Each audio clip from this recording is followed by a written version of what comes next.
Hi, I'm Assemblymember Anthony Rendon, and today we're going to read Corduroy by Don Freeman. Corduroy is a bear who once lived in the toy department of a big store.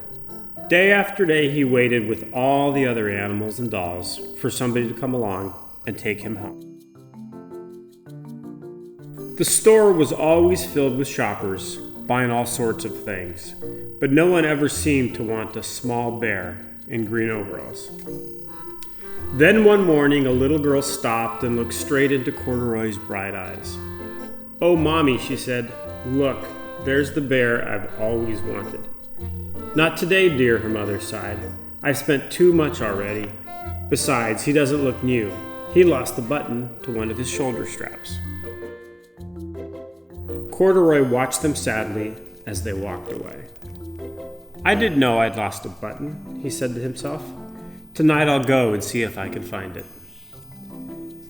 Late that evening, when all the shoppers had gone and the doors were shut and locked, Corduroy climbed carefully down from his shelf and began searching everywhere on the floor for his lost button.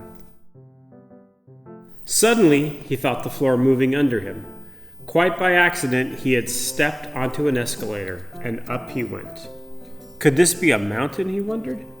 I think I've always wanted to climb a mountain. He stepped off the escalator as it reached the next floor, and there, before his eyes, was a most amazing sight. Tables and chairs and lamps and sofa and rows of beds. "This must be a palace," Corduroy said. "I guess I've always wanted to live in a palace." He wandered around admiring the furniture. "This must be a bed," he said. "I've always wanted to sleep in a bed." And up he crawled into a large, thick mattress. All at once he saw something small and round. "Why, here's my button," he cried, and he tried to pick it up. But like all the other buttons on the mattress, it was tied down tight. He yanked and pulled with both paws, and pop, off came the button, and off the mattress Corduroy toppled. Bang into the tall floor lamp. Over it fell with a crash. Corduroy didn't know it, but there was someone else awake in the store. The night watchman was going his rounds on the floor above. When he heard the crash, he came dashing down the escalator. "Now who in the world did that?" he exclaimed. "Somebody must be hiding around here." He flashed his light under and over sofas and beds until he came to the biggest bed of all. And there he saw two fuzzy brown ears sticking up from under the cover. "Hello," he said. "How did you get upstairs?" The watchman took Corduroy under his arm and carried him down the escalator and set him on the shelf in the toy department with the other animals and dolls. Corduroy was just waking up when the first customers came into the store in the morning. And there, looking at him with a wide, warm smile, was the same little girl he'd only seen the day before.